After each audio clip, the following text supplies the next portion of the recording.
General knowledge. Annie Besant. ജനനം 1847 October 1. മരണം 1933 September 20.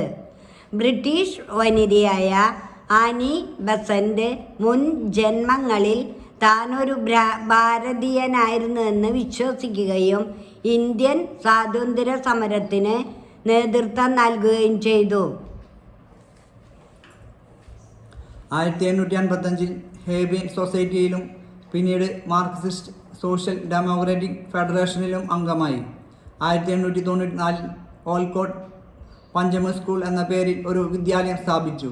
1898 central Hindu college സ്ഥാപിച്ചു. ഇത് പിൽക്കാലത്ത് ബനാറസ് ഹിന്ദു സർവകലാശാലയായി വികസിച്ചു.